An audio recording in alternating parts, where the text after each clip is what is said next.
Welcome back to Access Hollywood Live. Now, we all go through periods where we feel off, whether weight gain, lack of sleep, even depression, or low sex drive. This could all be a result of hormone imbalance. Well, Dr. Prudence Hall has a new book. It's titled Radiant Again and Forever, and she joins us now to discuss these symptoms and some possible solutions for you. We are of a certain age, Dr. Prudence, yes. And we Young were just and beautiful. discussing, well, you know, but we are going through some changes, and we all do. In your mid-40s to late 40s, you start to experience the changes. What exactly is hormone imbalance? When does it usually start, and what should we be looking out for? Right, so this is a really important point for women because perimenopause starts in our late 30s. And wow. Menopause, menopause starts from 44 to about 48. That's really the major time that women... We're in it, kid. Younger, younger. And terrible things happen to women in menopause. We gain weight, we're exhausted, we lose our sex drive, we start feeling that our skin is not healthy, we can't sleep. So what we do in this period of time is so important for women. All right, I like this. You have tips. You can tell us how to battle this. Yes, Let's start. we're gonna What do we do about weight gain? Okay, so first of all, weight gain in menopause comes from a number of different hormones that are declining. So menopause isn't just when the ovaries fail, also the thyroid, the adrenal glands, and women can gain 30 pounds in spite of eating really clean and exercising, and it's due to our metabolism dropping. When the thyroid drops, we can weigh basically 20 pounds more. Menopause is 30 pounds more. Wow. I'm not liking this. No, so what do we do? Well, to get the thyroid going better, we can have 4 Brazil nuts a day. Brazil nuts? That's selenium.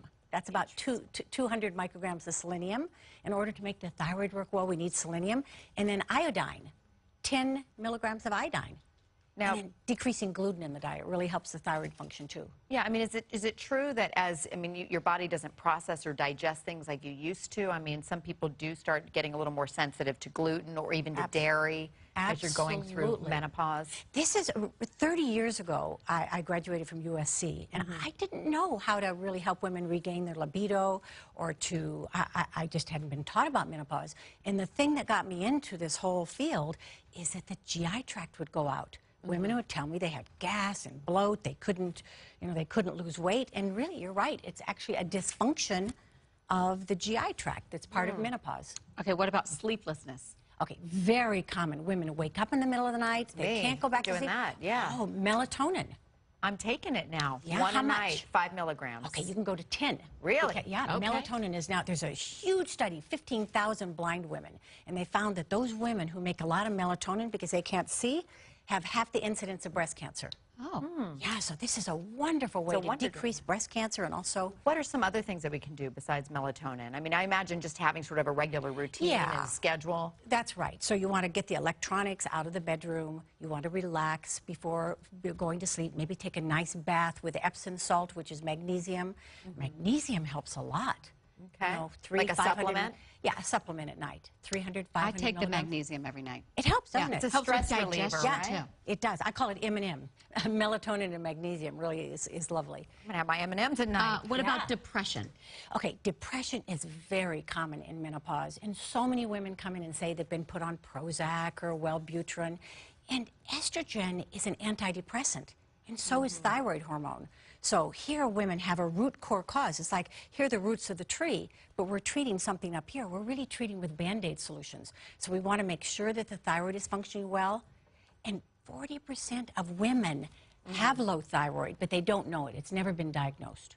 So we have to be very accurate about diagnosing it and, bring that hormone back to normal, take women out of menopause. Menopause is like, it's a breakdown situation for women. Really so, tough. I mean, you talk about better exercise in terms of combating depression, just really, again, being mindful of what you're eating and being healthy with that. What about low sex drive? Because that is a common problem, too, when we're going through this. Women, in fact, will say, what sex drive? Is like 0 sex drive. So I think Mother Nature is perpetrating this hoax on us. I mean, this terrible thing. We're wise and in love with our mates, and we have no sex drive. So it has to do with falling testosterone in menopause and perimenopause. And when you don't have testosterone, that really lowers your libido. So women, they don't feel it. And this is really a a problem because that's part of our So you energy. recommend a testosterone replacement or a supplement? That's right. If it's low, and there are also some herbs which help. What herbs? Well, things like horny goat. Horny goat? Sign me up. She's going to turn into a horny goat. Maca is a nice one that women can take that is really great. And when women are exhausted as they are in menopause, they don't have a libido. So we got to fix the adrenals. What about the cream? Cream, that's right. So cream is the estrogen. Yeah. That's the natural And estrogen. don't hug your kids when that's on you. I heard my friends that love this cream. Right. And guys, they are feeling friskier than ever. But there's something with that, but then you got to be careful of hugging or whatever and check with your doctor to find out what works for you. But Yeah. So we want to make it clear, we're not endorsing biomedical hormone treatment or anything, but this is, you know, it could work for you. But there is Check with your doctors. something that we can endorse. So Cedars-Sinai did a study, 4,000 women over 8 to 10 years, and women who were on the bioidentical hormones had 80 to 90% less plaquing in their arteries. I mean, can you believe that? I mean, we're slashing heart disease, the #1 cause of death in women. Wow. Really down. There's so much good information. I'm going to read it through, take notes, and ask you more questions. Yeah, you're not going anywhere, Dr. Natalie. Prudence. Appreciate it. Radiant Again and Forever is available now. All right, well, Natalie, yesterday you delivered a powerful message to director James Toback, who's been accused of assaulting hundreds of women. We're going to have that coming up next.